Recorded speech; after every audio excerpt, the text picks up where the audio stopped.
इलाहाबाद प्रयागराज में police security के बीच में पुलिस कस्टडी में 2 एक्यूज थे, उनको तो देखिए लगातार आप तक अपडेट पहुंचा रहे हैं, तस्वीरें दिखा रहे हैं। मुख्यमंत्री योगी के आदेश, शांति व्यवस्था बनी रहनी चाहिए और अब गृह मंत्रालय को योगी सरकार की तरफ से एक रिपोर्ट भी सौंपनी होगी। आखिरकार इस हत्याकांड को अंजाम दिया कैसे गया है।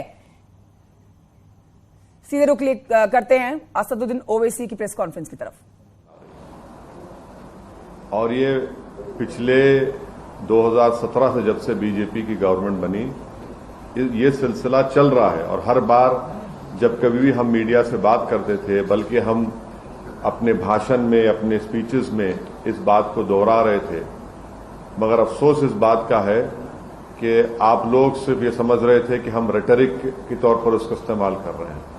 हम आप लोगों को और देश के सामने आंकड़े रखे कि कैसे लोगों को गोली से निशाना बनाया जा रहा है और जिससे भारत का संविधान में लोगों का यकीन कम होगा, जिससे हमारे कोर्ट्स में, जजेस में, पब्लिक प्रोसिक्यूटर को उनका काम करने की इजाजत नहीं दी जा रही थी। तो ये हुआ और हम इसका, मेरे पास अल्फाज नहीं है इसका कंडेम करने के लिए, इसकी मजम्मत करने के लिए। मगर एक बात यकीनी है कि ना सिर्फ भारत के मुसलमान बल्कि पूरे भारत के वो सिटीजन्स जो रूल ऑफ लॉ पर यकीन करते हैं, जो कोर्ट्स पर यकीन करते हैं, जो संविधान पर यकीन करते हैं, वो आज अपने आप को कल की इस दरिंदगी और बेदर्दी के साथ जिन लोगों को मारा गया, जो जुडिशियल कस्टडी में थे, जुडिशियल कस्टडी में थे, उन पर कन्विक्शन हो गया था, उनको अदालत से वो जेल से लाया जा रहा था किसी और एक और केस में इंट्रोगेशन करने के बाद, तो उसको आप जुडिशियल कस्टडी भी बोलेंगे, पुलिस कस्टडी बोल सकते हैं। मगर ना सिर्फ मुसलमान बल्कि हर वो भारत का नागरिक जो अपने आप को अपने मुल्क पर फख्र करता है इसलिए कि यहां पर संविधान है, कोर्ट्स है, उसको इस बात का फख्र है कि पाकिस्तान से एक आतंकवादी आकर भारत के नागरिक को जान लिया था तो हमने उस पर कोर्ट में केस चलाकर उसको सजा दी। आज वो सब लोग कमजोर और अपने आप को गैर महफूज समझ रहे हैं, वो अपने आप को कमजोर और गैर महफूज समझ रहे हैं। कल का जो मर्डर हुआ है, ये कोल्ड ब्लडेड मर्डर कहते हैं, उसको देखने के बाद हर वो भारत का नागरिक जो भारत के संविधान पर यकीन करता है, भारत की अदालतों पर उसको यकीन है, आज वो अपने आप को कमजोर और गैर महफूज समझ रहा है। और ये इसलिए हुआ क्योंकि जो लोग सत्ता की कुर्सियों में बैठे हुए हैं उनमें राय बराबर भी, जो अंग्रेजी का वर्ड है, ना कंपैशन है, ना उनमें ह्यूमैनिटी है, ना उनमें रहम है, ना उनमें इंसानियत है। ये जो कल का वाकया हुआ, आप बताइए मेरे को, ये तो कोई ऐसा नहीं है कि कोई जाकर फौरन किसी को गोली मार दिया। आप उनका वेपन चलाने का तरीका देखो, आप जिस तरीके से वो लोग आए और उनका हाथ स्टिल है एकदम। मुझे भी वेपन चलाना आता है, मैं भी एक एक्सपर्ट के साथ ट्रेनिंग लिया हूं अपनी सेल्फ डिफेंस के लिए। और जिस तरीके से मार रहे वो लोग, उनका हाथ देखिए हिल नहीं रहा है, उनकी आंख उस पर है, उन लोगों पर है। उनको मालूम था कि पहले कहां पर, किस जगह पर मारना।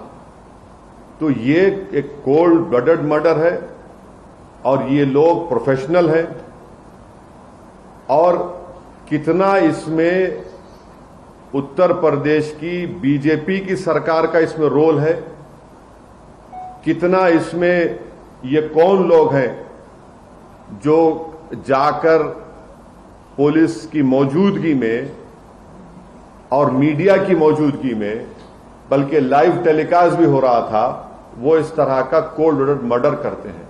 तो ये इसके लिए जरूरी है कि सुप्रीम कोर्ट मॉनिटर्ड इसमें इन्वेस्टिगेशन होनी चाहिए, कमेटी बननी चाहिए, मैं सुप्रीम कोर्ट से दरखास्त करता हूं, प्लीड करता हूं, क्योंकि 28 मार्च के दिन सुप्रीम कोर्ट ने एक फैसला दिया था कि कल जो लोग मारे गए उसमें से एक शख्स ने, जो एक मुसलमान एक्स एमपी है, वो कोर्ट को गए थे कि मेरी जान को खतरा है सुप्रीम कोर्ट को। तो सुप्रीम कोर्ट ने यह कहा था कि जब आप जुडिशियल कस्टडी में है और आपको पुलिस कस्टडी में लेकर जा रहे तो स्टेट की जिम्मेदारी है। अब सुप्रीम कोर्ट इस मसले को सो मोटो ले और सुप्रीम कोर्ट एक कमेटी बनाए, सुप्रीम कोर्ट एक इन्वेस्टिगेशन टीम बनाए, टाइम बाउंड तरीके से उनको टाइम दिया जाए और उस इन्वेस्टिगेशन टीम में उत्तर प्रदेश का कोई भी ऑफिसर ना हो।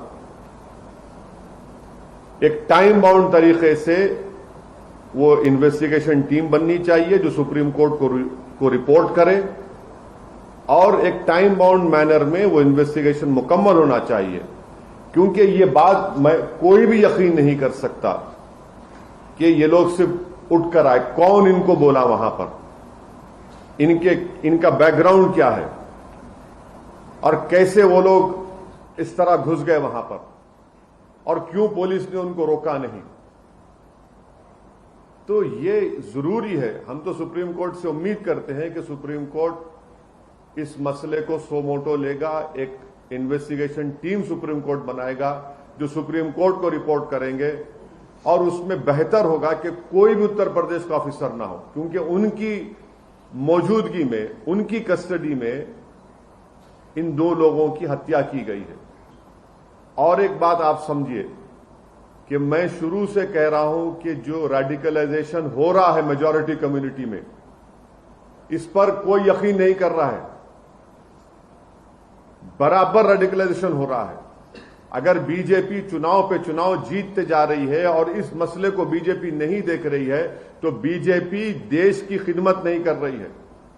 ये कौन है? अगर ये जो कल जो लोग हत्या किए, अगर इनका ताल्लुक उत्तर प्रदेश सरकार से नहीं है, मैं सवाल उठा रहा हूं, मुझे नहीं मालूम है नहीं है, अगर नहीं है तो फिर ये रेडिकलाइज कैसे हुए और इतना वेपन उनके पास कहां से आया? ये कोई कट्टे नहीं थे, एक साथ मारे जा रहे हैं और कहीं पर भी वेपन ब्लॉक नहीं होता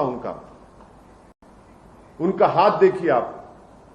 ये रेडिकलाइज एलिमेंट से अगर ये उत्तर प्रदेश की सरकार से नहीं है तो ये रेडिकलाइज, हाईली रेडिकलाइज है और बीजेपी इसको ब्रश असाइड करती है।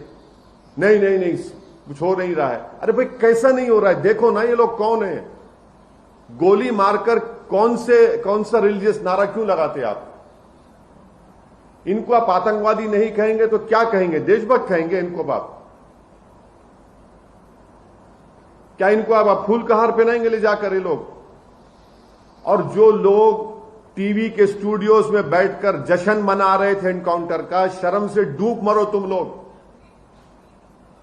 तुम लोग वल्चर्स हो। अब खाओ उन लाशों को जो पड़ी हुई वहां पर। तो AIMIM के